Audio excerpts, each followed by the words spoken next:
Formação do Brasil Contemporâneo. Colônia.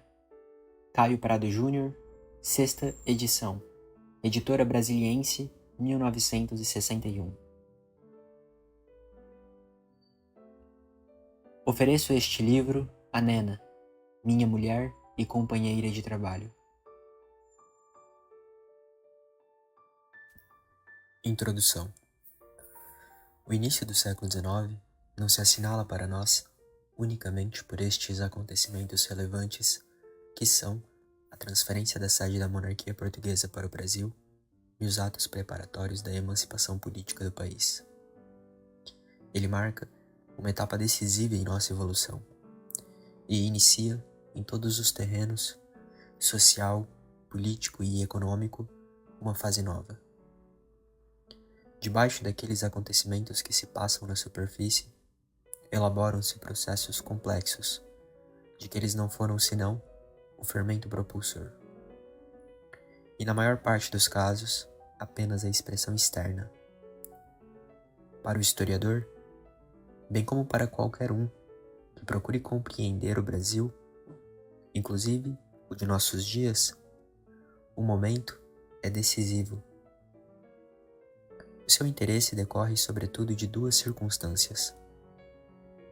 De um lado, ele nos fornece em balanço final a obra realizada por 3 séculos de colonização e nos apresenta o que nela se encontra de mais característico e fundamental, eliminando do quadro, ou pelo menos fazendo passar ao segundo plano, o acidental e intercorrente daqueles 300 anos de história. É uma síntese deles. Do outro lado, constitui uma chave, e chave preciosa e insubstituível para se acompanhar e interpretar o processo histórico posterior e a resultante dele, que é o Brasil de hoje. Nele se contém o passado que nos fez. Alcance-se aí o instante em que os elementos constitutivos da nossa nacionalidade, instituições fundamentais e energias, organizados e acumulados desde o início da colonização, desabrocham e se completam. Entra-se, então, na fase propriamente do Brasil contemporâneo, erigido sobre aquela base.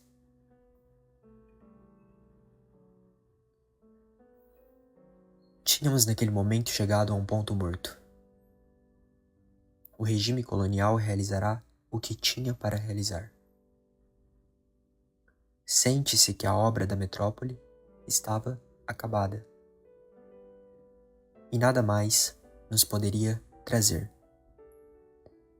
Não apenas por efeito da decadência do reino, por maior que ela fosse. Isso não representa senão um fator complementar e acessório, que quando muito, reforçou uma tendência já fatal e necessária, apesar dela. Não é somente o regime de subordinação colonial em que nos achávamos que está em jogo, mas sim o conjunto das instituições. O sistema colonial, na totalidade dos seus caracteres econômicos e sociais, que se apresenta prenhe de transformações profundas. A obra colonizadora dos portugueses, na base em que assentava e que em conjunto forma aquele sistema, esgotará suas possibilidades. Perecer ou modificar-se. Tal era o dilema que se apresentava ao Brasil. Nem lhe bastava separar-se da mãe-pátria, o que seria, quando muito, passo preliminar, embora necessário. O processo de transformação devia ser mais profundo, e de fato foi. O Brasil começa a se renovar, e o momento que constitui o nosso ponto de partida neste trabalho que o leitor terá talvez a paciência de acompanhar, é também o daquela renovação. Mas ponto de partida apenas. Início de um longo processo histórico que se prolonga até os nossos dias e que ainda não está terminado. Com vaivens, avanços e recuos, ele se desenrola através de um século e meio de vicissitudes. O Brasil contemporâneo se define assim: o passado colonial que se balanceia e encerra com o século XVIII, mais as transformações que se sucederam no decorrer do centênio anterior a este e no atual. Naquele passado se constituíram os fundamentos da nacionalidade.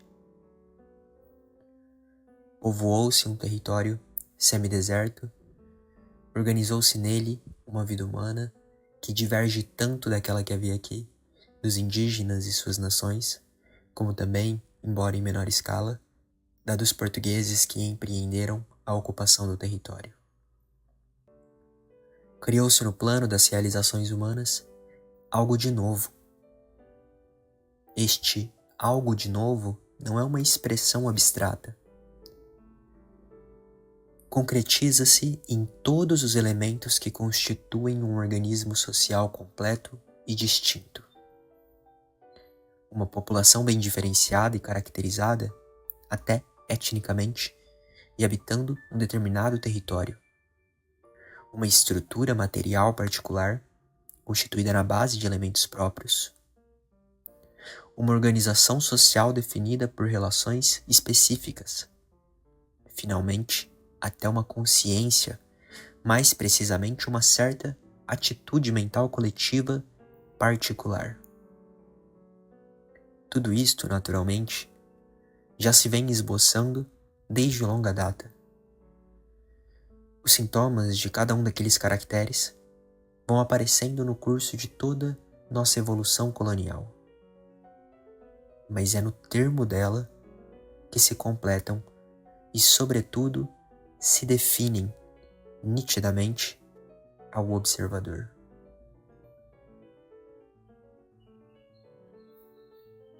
Entramos então em nova fase. Aquilo que a colonização realizará, aquele organismo social completo e distinto, constituído no período anterior, começa a se transformar, seja por força própria, seja pela intervenção de novos fatores estranhos. É então o presente que se prepara, nosso presente dos dias que correm.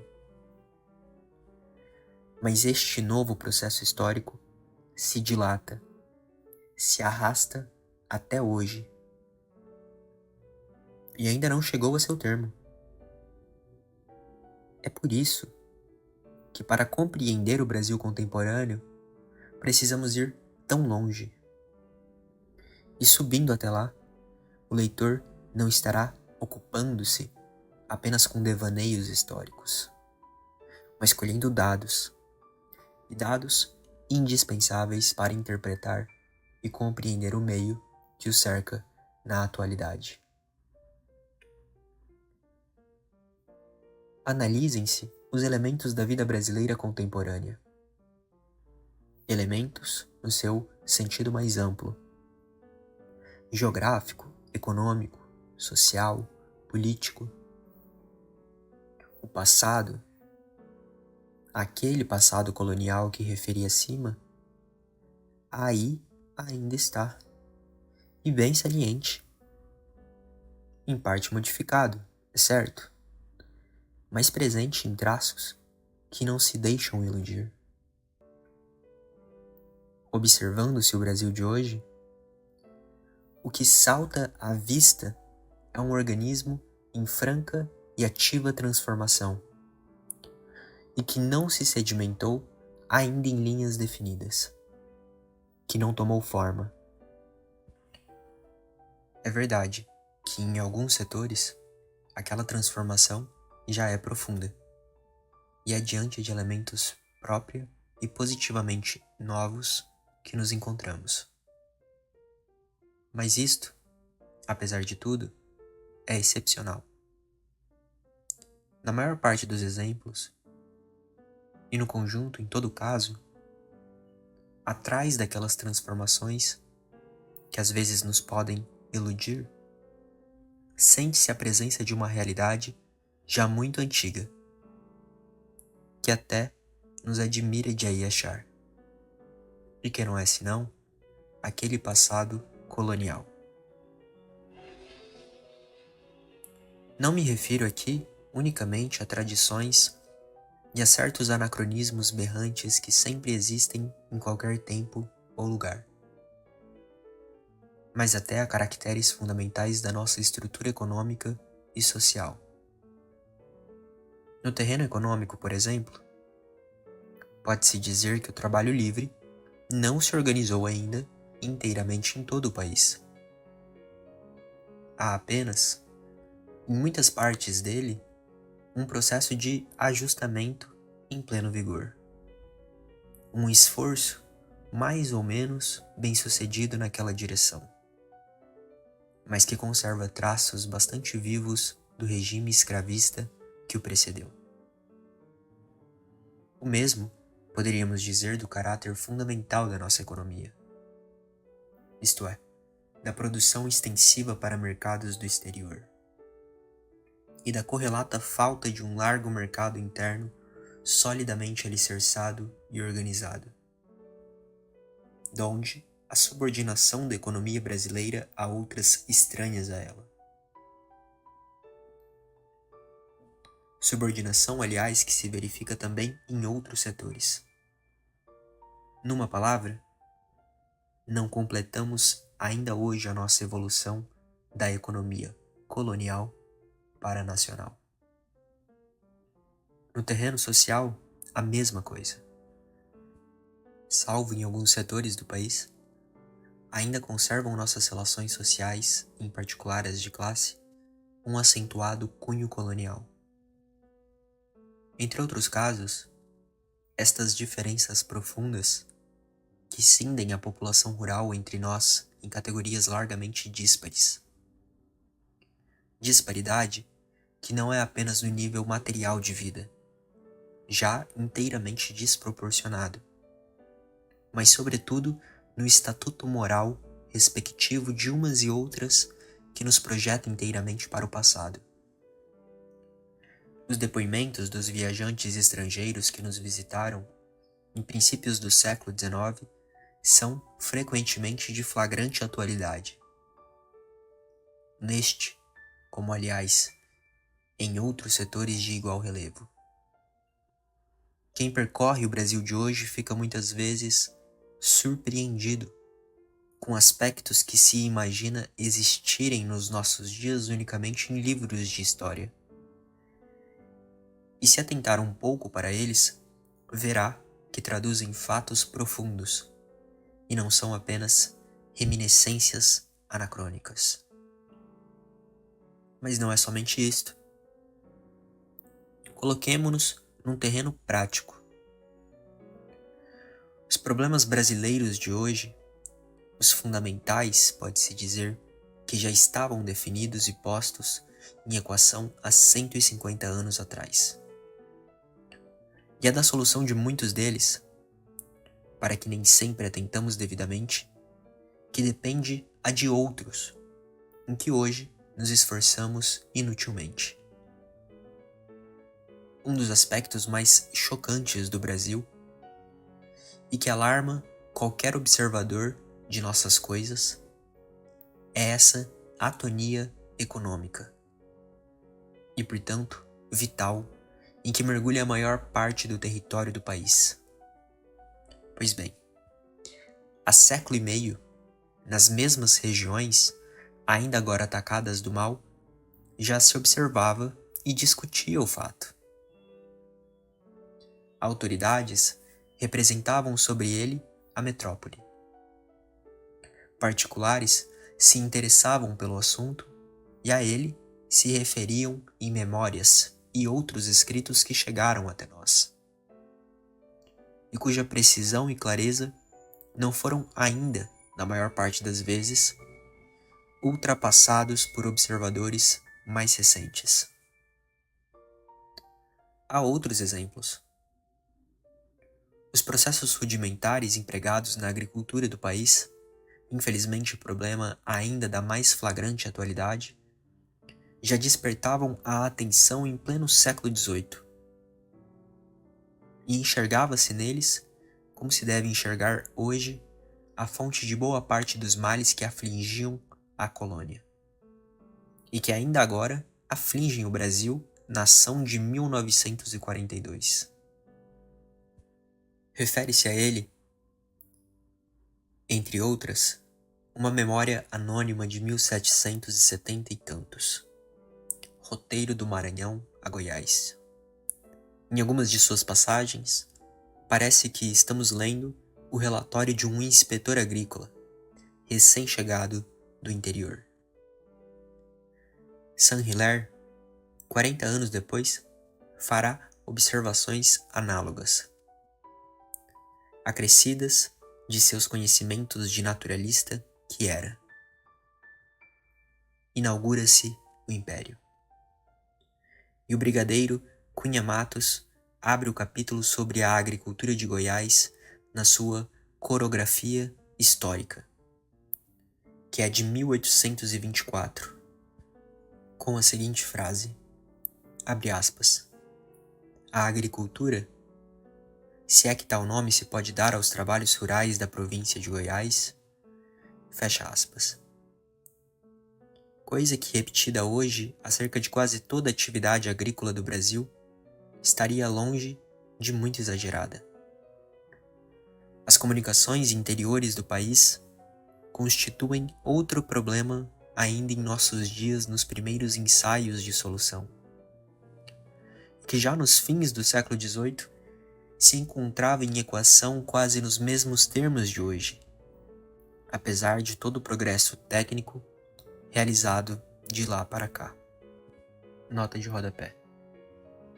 Pessoalmente, só compreendi perfeitamente as descrições que Svange, Maui e outros fazem na mineração em Minas Gerais depois que lá estive e examinei de visu os processos empregados e que continuam, na quase totalidade dos casos, exatamente os mesmos. Uma viagem pelo Brasil é muitas vezes, como nesta e tantas outras instâncias, uma incursão pela história de um século e mais para trás. Disse-me certa vez um professor estrangeiro que invejava os historiadores brasileiros que podiam assistir pessoalmente às cenas mais vivas do seu passado. Fim da nota de rodapé. Estes são apenas exemplos colhidos mais ou menos ao acaso. Por toda parte se observará coisa semelhante. E foram estas, bem como outras considerações da mesma natureza, que me levaram para chegar a uma interpretação do Brasil de hoje, que é o que realmente interessa. Aquele passado que parece longínquo, mas que ainda nos cerca de todos os lados. Pelo que ficou dito, também se justificará o plano que adotei aqui. Faço, em primeiro lugar, um balanço geral da colônia em princípios do século passado. Ou antes, naquele período que cavalga os 2 séculos que precedem imediatamente o atual. Teremos então uma síntese do Brasil que saía, já formado e constituído, dos 3 séculos de evolução colonial. E tal será o objeto deste primeiro volume. As transformações e vicissitudes seguintes, que nos trouxeram até o estado atual, virão depois. Se esta primeira parte, que ora inseto, parecer muito longa para uma simples introdução, isto será porque a outra depende dela, e encontrará aí seus principais elementos de interpretação.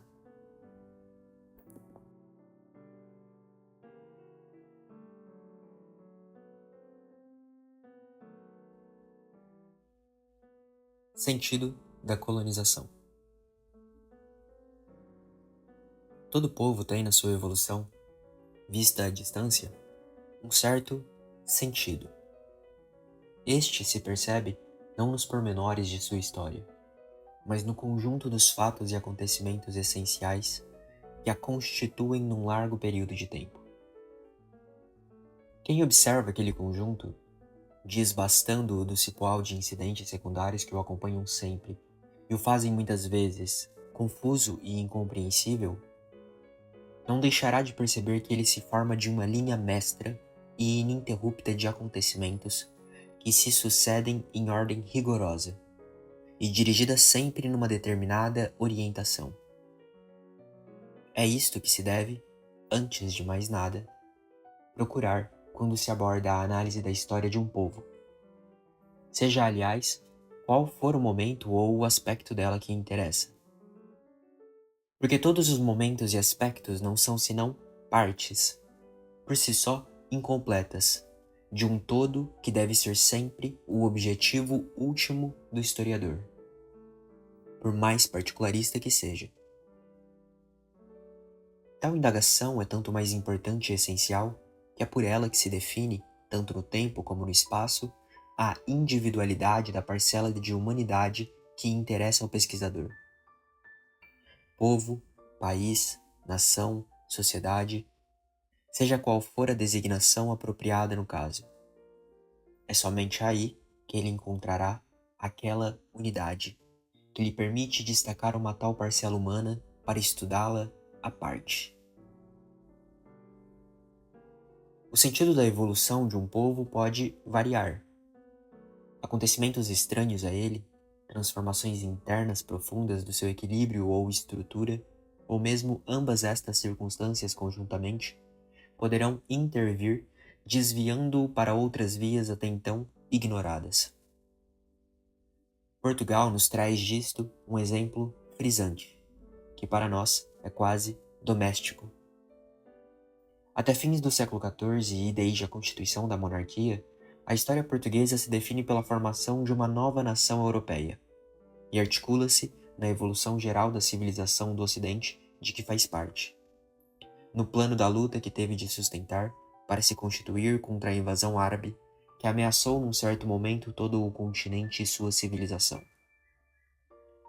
No alvorecer do século XV, a história portuguesa muda de rumo.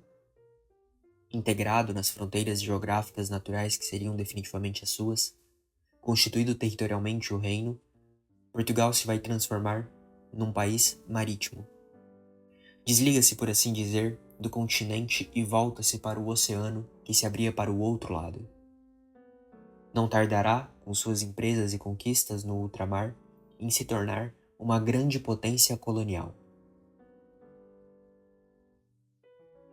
Visto deste ângulo geral e amplo, a evolução de um povo se torna explicável. Os pormenores e incidentes mais ou menos complexos que constituem a trama de sua história e que ameaçam por vezes nublar o que verdadeiramente forma a linha mestra que a define, passam para o segundo plano. E só então nos é dado alcançar o sentido daquela evolução, compreendê-la, explicá-la. É isto que precisamos começar por fazer com relação ao Brasil. Não nos interessa aqui, é certo, o conjunto da história brasileira, pois partimos de um momento preciso, já muito adiantado dela, e que é o final do período de colônia. Mas este momento, embora o possamos circunscrever com relativa precisão, não é senão um elo da mesma cadeia que nos traz desde o nosso mais remoto passado. Não sofremos nenhuma descontinuidade no correr da história de colônia. E se escolhi um momento dela, apenas a sua última página, foi tão somente porque, já me expliquei na introdução, aquele momento se apresenta como um termo final e a resultante de de toda nossa evolução anterior. A sua síntese. Não se compreende por isso se desprezarmos inteiramente aquela evolução, o que nela houve de fundamental e permanente. Numa palavra, o seu sentido. Isto nos leva, infelizmente, para um passado relativamente longínquo e que não interessa diretamente o nosso assunto. Não podemos, contudo, dispensá-lo e precisamos reconstituir o conjunto da nossa formação, colocando-a no amplo quadro, com seus antecedentes, destes 3 séculos de atividade colonizadora que caracterizam a história dos países europeus a partir do século XV. Atividade que integrou um novo continente na sua órbita, paralelamente, aliás, ao que se realizava, embora em moldes diversos, em outros continentes, a África e a Ásia.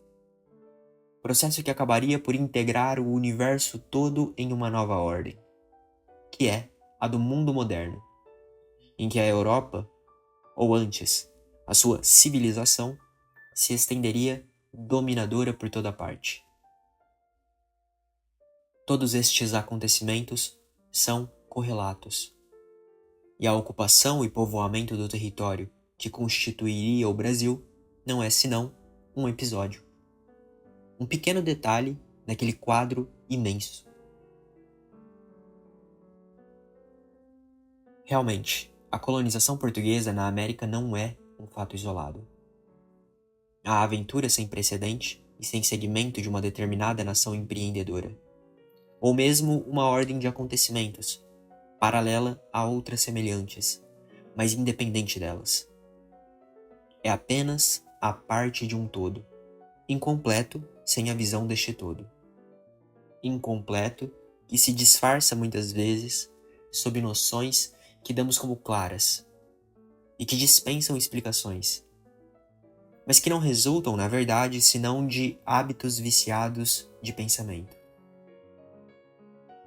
Estamos tão acostumados em nos ocupar com o fato da colonização brasileira que a iniciativa dela, os motivos que a inspiraram e determinaram, os rumos que tomou em virtude daqueles impulsos iniciais, se perdem de vista. Ela aparece como um acontecimento fatal e necessário, derivado natural e espontaneamente do simples fato do descobrimento.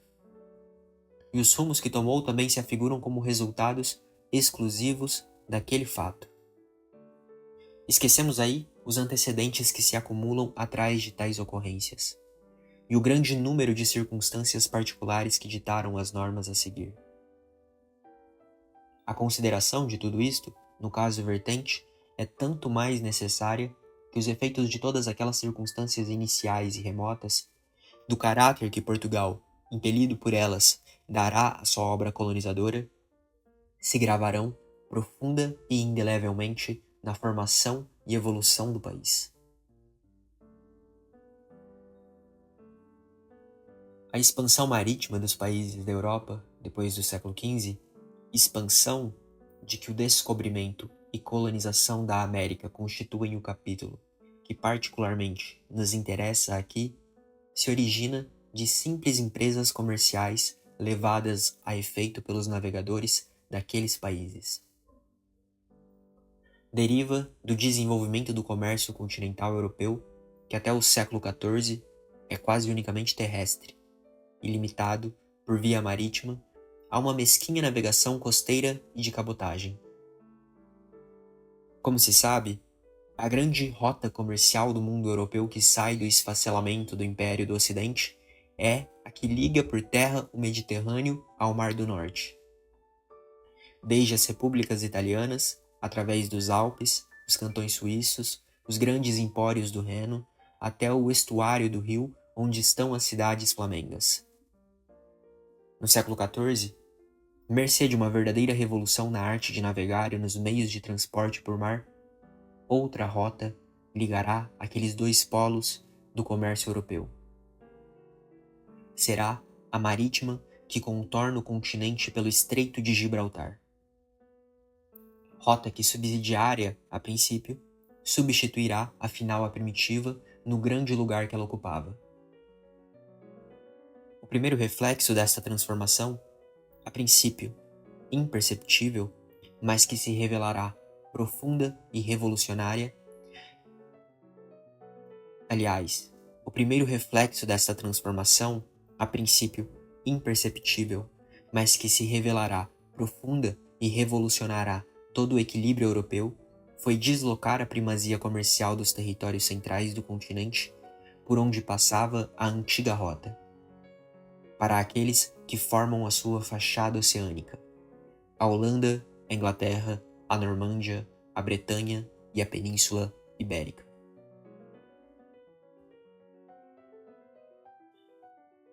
Este novo equilíbrio firma-se desde o princípio do século XV.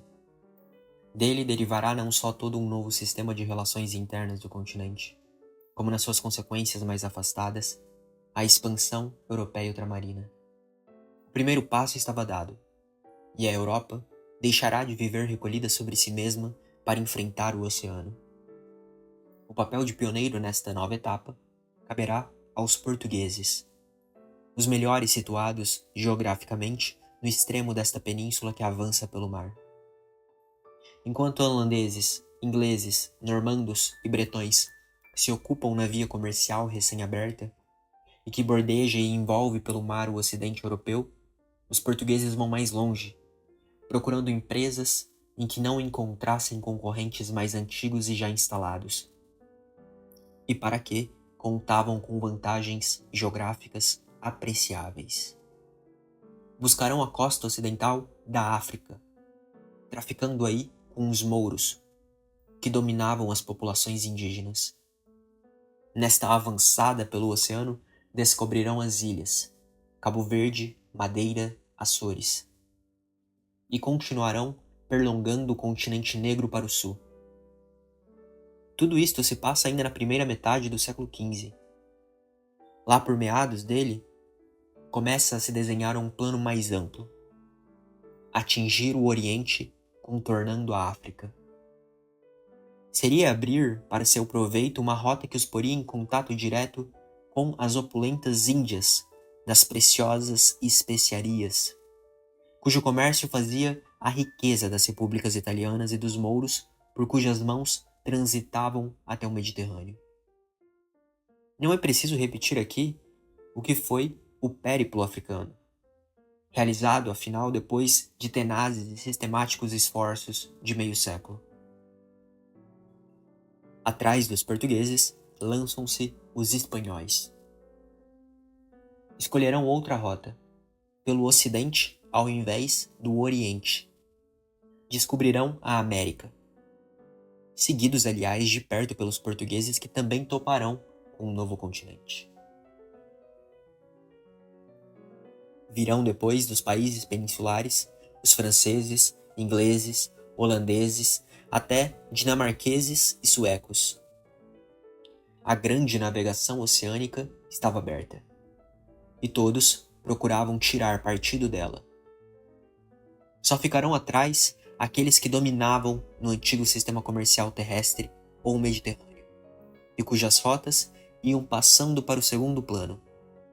Mal situados geograficamente com relação às novas rotas e presos a um passado que ainda pesava sobre eles, serão os retardatários da nova ordem. A Alemanha e a Itália passarão para um plano secundário ao par dos novos astros que se levantavam no horizonte. Os países ibéricos, a Inglaterra, a França, a Holanda.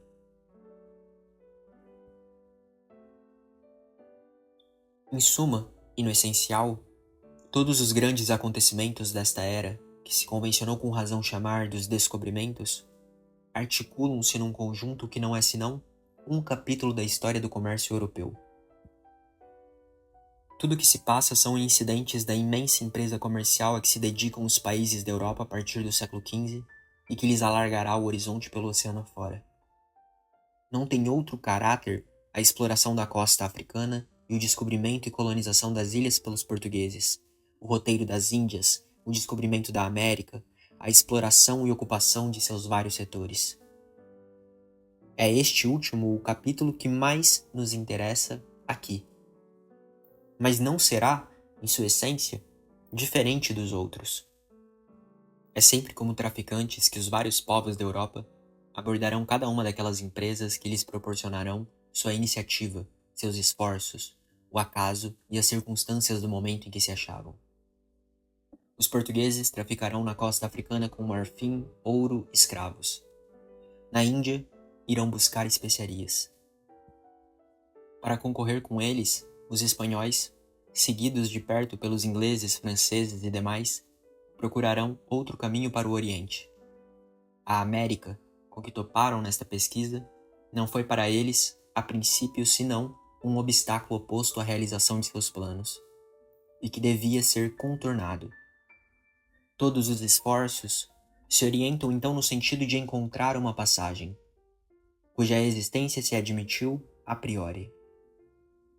Os espanhóis, situados nas Antilhas desde o descobrimento de Colombo, exploravam a parte central do continente. Descobrirão o México. Balboa avistará o Pacífico, mas a passagem não será encontrada. Procura-se então mais para o sul. As viagens de Solis, de que resultará o descobrimento do Rio da Prata, não tiveram outro objetivo. Magalhães será seu continuador e encontrará o estreito que conservou seu nome e que constituiu, afinal, a famosa passagem tão procurada. Mas ela se revelará pouco praticável e se desprezará. Enquanto isto se passava no sul, as pesquisas se ativam para o norte. A iniciativa cabe aí aos ingleses. Embora tomassem para isto o serviço de estrangeiros, pois não contavam ainda com pilotos nacionais bastante práticos para empresas de tamanho vulto. As primeiras pesquisas serão empreendidas pelos italianos João Caboto e seu filho Sebastião. Os portugueses também figurarão nestas explorações do extremo norte americano com os irmãos Corte Real, que descobrirão o Labrador. Os franceses encarregarão o florentino Verrazano de iguais objetivos. Outros mais se sucedem. E embora tudo isto servisse para explorar e tornar conhecido o Novo Mundo, firmando a sua posse pelos vários países da Europa, não se encontrava a almejada passagem que hoje sabemos não existir. Nota de rodapé. Também se tentou, a partir de meados do século XVI, a passagem para o Oriente, pelas regiões árticas da Europa e Ásia. A iniciativa cabe ao mesmo Sebastião Caboto, que já encontramos na América, e mais uma vez a serviço dos ingleses, 1553, fim da nota de rodapé. Ainda em princípios do século XVII, a Virginia Company of London incluía entre seus principais objetivos o descobrimento da brecha para o Pacífico, que se esperava encontrar no continente. Tudo isto lança muita luz sobre o espírito com que os povos da Europa abordam a América. A ideia de povoar não ocorre inicialmente a nenhum. É o comércio que os interessa. E daí o relativo desprezo por este território primitivo e vazio que é a América.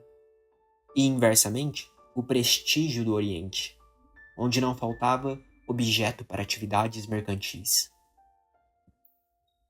A ideia de ocupar, não como se fizera até então em terras estranhas, apenas como agentes comerciais, funcionários e militares para a defesa, organizados em simples feitorias destinadas a mercadejar com os nativos e servir de articulação entre as rotas marítimas e os territórios ocupados, mas ocupar com povoamento efetivo, isto só surgiu como contingência, necessidade imposta por circunstâncias novas e imprevistas. Aliás, nenhum povo da Europa estava em condições naquele momento de suportar sangrias na sua população, que no século XVI ainda não se refizera de todo das tremendas devastações da peste que assolou o continente nos 2 séculos precedentes. Na falta de censos precisos, as melhores probabilidades indicam que em 1500 a população da Europa Ocidental não ultrapassava a do milênio anterior. Nestas condições, colonização ainda era entendida como aquilo que dantes se praticava. Fala-se em colonização, mas o que o termo envolve não é mais que o estabelecimento de feitorias comerciais, como os italianos vinham de longa data praticando no Mediterrâneo. A Liga Hanseática no Báltico, mais recentemente, os ingleses, holandeses e outros no extremo norte da Europa e no Levante, como portugueses fizeram na África e na Índia. Na América, a situação se apresenta de forma inteiramente diversa. Um território primitivo, habitado por rala população indígena, incapaz de fornecer qualquer coisa de realmente aproveitável. Para os fins mercantis que se tinha em vista, a ocupação não se podia fazer como nas simples feitorias, com um reduzido pessoal incumbido apenas do negócio, sua administração e defesa armada. Era preciso ampliar estas bases, criar um povoamento capaz de abastecer e manter as feitorias que se fundassem e organizar a produção dos gêneros que interessassem o seu comércio. A ideia de povoar surge daí, e só daí. Aqui ainda, Portugal foi um pioneiro. Seus primeiros passos neste terreno são nas ilhas do Atlântico, postos avançados pela identidade de condições para os fins visados do continente americano. E isto ainda no século XV. Era preciso povoar e organizar a produção. Portugal realizou estes objetivos brilhantemente. Em todos os problemas que se propõem, desde que uma nova ordem econômica se começa a desenhar aos povos da Europa a partir do século XV, os portugueses sempre aparecem como pioneiros. Elaboram todas as soluções até seus menores detalhes. Espanhóis, depois ingleses, franceses e os demais não fizeram outra coisa durante muito tempo que navegar em suas águas. Mas navegaram tão bem que acabaram suplantando os iniciadores e arrebatando-lhe a maior parte, se não praticamente, todas as realizações e empresas ultramarinas. Os problemas do novo sistema de colonização, envolvendo a ocupação de territórios quase desertos e primitivos, terão feição variada, dependendo em cada caso das circunstâncias particulares com que se apresentam. A primeira delas será a natureza dos gêneros aproveitáveis que cada um daqueles territórios proporcionará. A princípio, naturalmente, ninguém cogitará de outra coisa que produtos espontâneos, extrativos. É ainda quase o antigo sistema das feitorias puramente comerciais. Serão as madeiras, de construção ou tinturarias, como o pau-brasil entre nós, na maior parte deles. Também as peles de animais e a pesca no extremo norte, como na Nova Inglaterra. A pesca será particularmente ativa nos bancos da Terra Nova, onde desde os primeiros anos do século XVI, possivelmente até antes, se reúnem ingleses, normandos, vasconhos. Os espanhóis serão os mais felizes. Toparão desde logo nas áreas que lhe couberam com os metais preciosos, a prata e o ouro do México e Peru. Mas os metais, incentivo e base suficiente para o sucesso de qualquer empresa colonizadora, não ocupam na formação da América senão um lugar relativamente pequeno. Impulsionarão o estabelecimento e ocupação das colônias espanholas citadas. Mais tarde, já no século XVIII, intensificarão a colonização portuguesa na América do Sul e a levarão para o centro do continente. Mas é só. Os metais, que a imaginação escaldante dos primeiros exploradores pensava encontrar em qualquer território novo, esperança reforçada pelas prematuras descobertas castelhanas, não se revelaram tão disseminados como se esperava.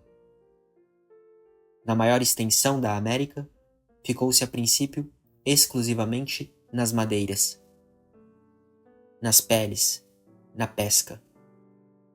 E a ocupação de territórios, seus progressos e flutuações, subordinam-se por muito tempo ao maior ou menor sucesso daquelas atividades. Viria depois, em substituição, uma base econômica mais estável, mais ampla. Seria a agricultura. Não é meu intuito entrar aqui nos pormenores e vicissitudes da colonização europeia na América.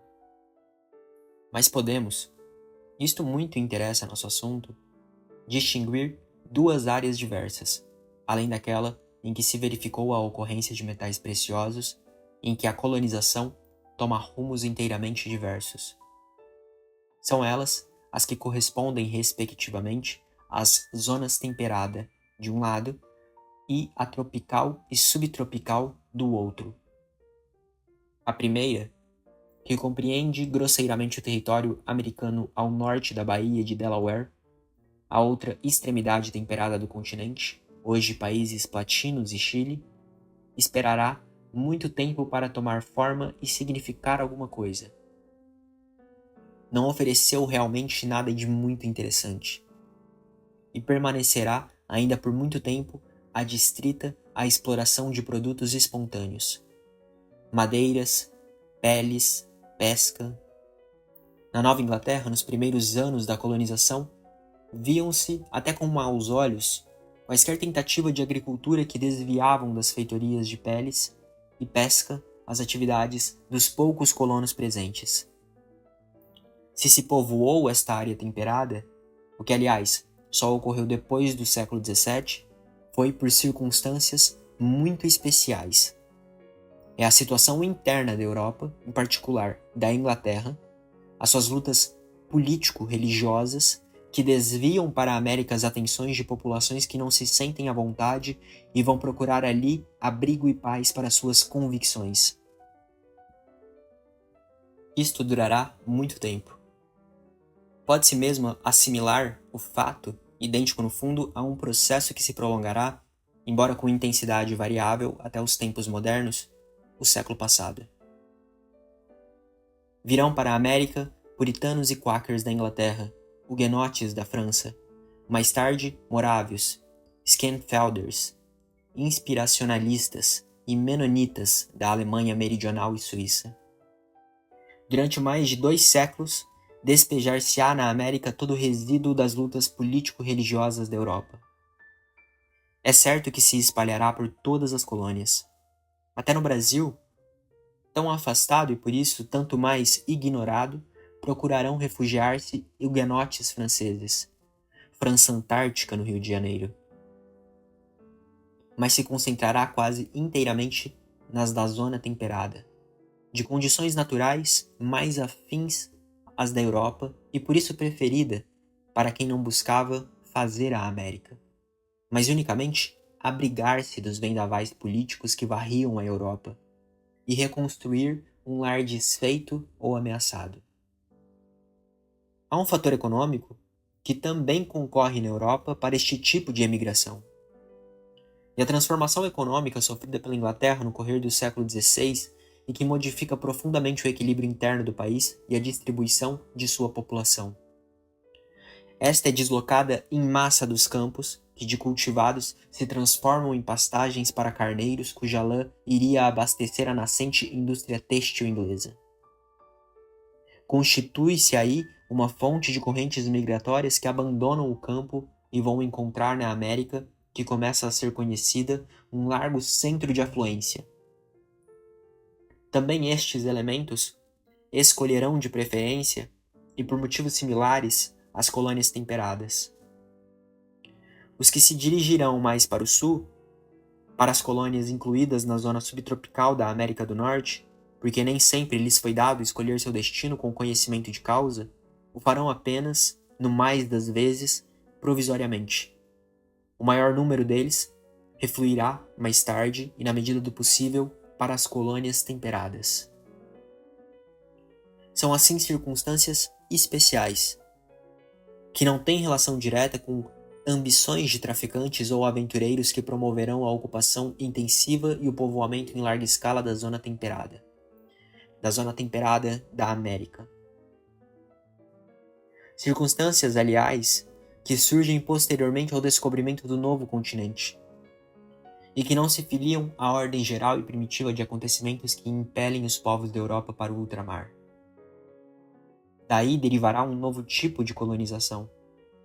Será o único em que os portugueses não serão os pioneiros, que tomará um caráter inteiramente apartado dos objetivos comerciais até então dominantes neste gênero de empresas. O que os colonos desta categoria têm em vista é construir um novo mundo, uma sociedade que lhes ofereça garantias que no continente de origem já não lhes são mais dadas. Seja por motivos religiosos ou meramente econômicos, estes impulsos, aliás, se entrelaçam e sobrepõem. A sua subsistência se tornará lá impossível ou muito difícil. Procuram então uma terra ao abrigo das agitações e transformações da Europa, de que são vítimas, para refazerem nela sua existência ameaçada. O que resultará deste povoamento realizado com tal espírito em um meio físico muito aproximado do da Europa será naturalmente uma sociedade que, embora com caracteres próprios, terá semelhança pronunciada à do continente de onde se origina. Será pouco mais que simples prolongamento dele. Muito diversa é a história da área tropical e subtropical da América. Aqui, a ocupação e o povoamento tomarão outro rumo. Em primeiro lugar, as condições naturais, tão diferentes do habitat de origem dos povos colonizadores, repelem o colono que vem como simples povoador da categoria daquele que procura a zona temperada. Muito se tem exagerado a inadaptabilidade do branco aos trópicos. Meia verdade apenas que os fatos têm demonstrado e redemonstrado falha em um sem número de casos. O que há nela de acertado é uma falta de predisposição, em raças formadas em climas mais frios e por isso afeiçoadas a eles, em suportarem os trópicos e se comportarem similarmente neles. Mas falta de predisposição apenas, e que não é absoluta, corrigindo-se pelo menos em gerações subsequentes por um novo processo de adaptação. Contudo, se aquela afirmação posta em termos absolutos é falsa, não deixa de ser verdadeira no caso vertente, isto é, nas circunstâncias em que os primeiros povoadores vieram encontrar a América. São trópicos brutos e endevasados que se apresentam. Uma natureza hostil e amesquinhadora do homem, semeada de obstáculos imprevisíveis, sem conta para que o colono europeu não estava preparado, e contra que não contava com nenhuma defesa. Aliás, a dificuldade do estabelecimento de europeus civilizados nestas terras americanas entregues ainda ao livre jogo da natureza é comum também à zona temperada.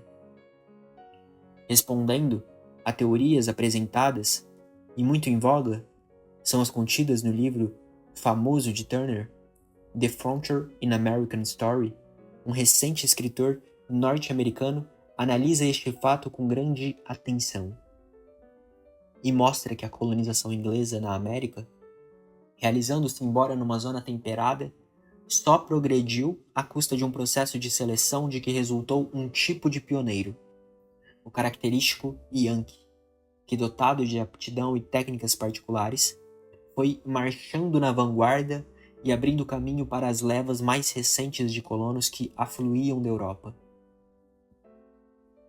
Se assim foi numa zona que, afora o fato de estar endevasada, se aproxima tanto por suas condições naturais do meio europeu, que não seria dos trópicos? Para estabelecer-se aí, o colono europeu tinha de encontrar estímulos diferentes e mais fortes que os que o impelem para as zonas temperadas. De fato, assim aconteceu, embora em circunstâncias especiais que por isso também particularizarão o tipo de colono branco dos trópicos. A diversidade de condições naturais em comparação com a Europa, que acabamos de ver como um empecilho ao povoamento, se revelaria, por outro lado, um forte estímulo. É que tais condições proporcionarão aos países da Europa a possibilidade da obtenção de gêneros que lá fazem falta. E gêneros de particular atrativo. Coloquemo-nos naquela Europa anterior ao século XVI, isolada dos trópicos, só indireta e longínquamente acessíveis, e imaginemo-la como de fato estava, privada quase inteiramente de produtos que, se hoje, pela sua banalidade, parecem secundários, eram então prezados como requintes de luxo. Tome-se o caso do açúcar, que, embora se cultivasse em pequena escala na Sicília, era artigo de grande raridade e muita procura. Até nos enxovais de rainhas, ele chegou a figurar como dote precioso e altamente prezado. A pimenta, importada do Oriente, constituiu durante séculos o principal ramo do comércio das repúblicas mercadoras italianas, e a grande e árdua Rota das Índias não serviu muito tempo para outra coisa mais que abastecer dela a Europa. O tabaco, originário da América, e por isso ignorado antes do descobrimento, não teria, depois de conhecido, menor importância. E não será este também mais tarde o caso do anil, do arroz, do algodão e de tantos outros gêneros tropicais?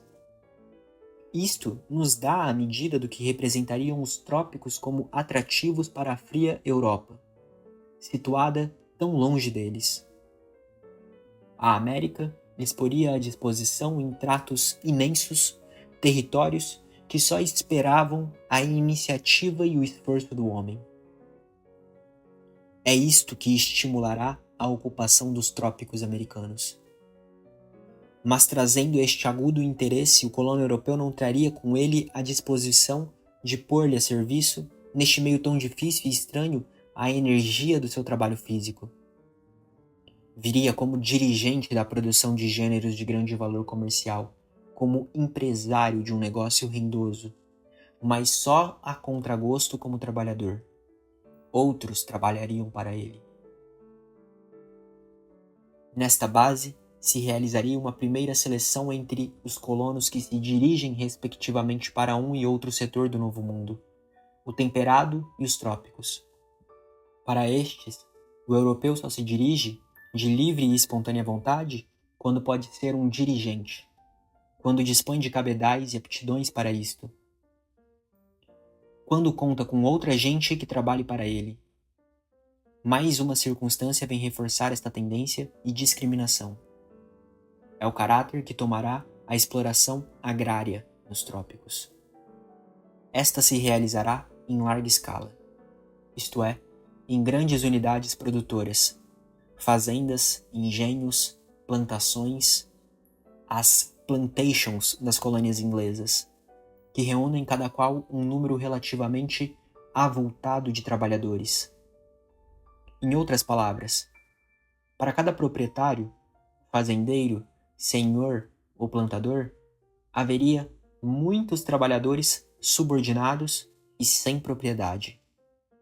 Voltarei, em outro capítulo, com mais vagar, sobre as causas que determinaram este tipo de organização da produção tropical. A grande maioria dos colonos estava assim nos trópicos, condenada a uma posição dependente e de baixo nível, ao trabalho em proveito de outros e unicamente para a subsistência própria de cada dia. Não era para isto, evidentemente, que se emigrava da Europa para a América.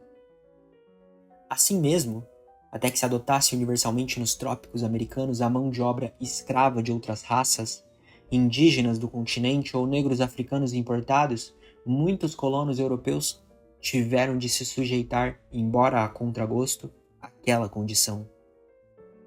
Ávidos de partir para a América, ignorando muitas vezes seu destino certo, ou decididos a um sacrifício temporário, muitos partiram para se engajar nas plantações tropicais como simples trabalhadores. Isto ocorreu, particularmente, em grande escala nas colônias inglesas, Virgínia, Maryland, Carolina. Em troca do transporte que não podiam pagar, vendiam seus serviços por um certo lapso de tempo. Outros partiram como deportados. Também menores abandonados ou vendidos pelos pais ou tutores eram levados naquelas condições para a América a fim de servirem até a maioridade. É uma escravidão temporária, que será substituída inteiramente, em meados do século XVII, pela definitiva de negros importados. Mas a maior parte daqueles colonos só esperava o momento oportuno para sair da condição que lhe fora imposta. Quando não conseguiam estabelecer-se como plantador e proprietário por conta própria, o que é a exceção naturalmente, emigravam logo que possível para as colônias temperadas, onde, ao menos, tinham um gênero de vida mais afeiçoado a seus hábitos e maiores oportunidades de progresso. situação de instabilidade do trabalho nas plantações do sul, que durará até a adoção definitiva e geral do escravo africano. O colono europeu ficará então aí na única posição que lhe competia, de dirigente e grande proprietário rural. Nas demais colônias tropicais, inclusive o Brasil, não se chegou nem a ensaiar o trabalhador branco. Isto porque nem na Espanha, nem em Portugal, a que pertenciam a maioria delas, havia, como na Inglaterra, braços disponíveis e dispostos a emigrar a qualquer preço. Em Portugal, a população era tão insuficiente que a maior parte do seu território se achava ainda, em meados do século XVI, inculto e abandonado. Faltavam braços por toda parte, e empregava-se em escala crescente mão de obra escrava. Primeiro, dos mouros, tanto dos que tinham sobrado da antiga dominação árabe, como dos aprisionados nas guerras que Portugal levou desde princípios do século XV para seus domínios do norte da África. Como depois de negros africanos, que começam a afluir para o reino desde meados daquele século. Lá por volta de 1500, cerca de 10% da população de Lisboa era constituída de escravos negros. Nada havia, portanto, que provocasse no reino um êxodo da população. E é sabido como as expedições do Oriente depauperaram o país, datando de então, e atribuível em grande parte a esta causa, a precoce decadência lusitana. Além disto, portugueses e espanhóis, particularmente estes últimos, encontraram nas suas colônias indígenas que se puderam aproveitar como trabalhadores. Finalmente, os portugueses tinham sido os precursores, nisto também, desta feição particular do mundo moderno, a escravidão de negros africanos, e dominavam os territórios que os forneciam. Adotaram-na por isso em sua colônia quase que de início.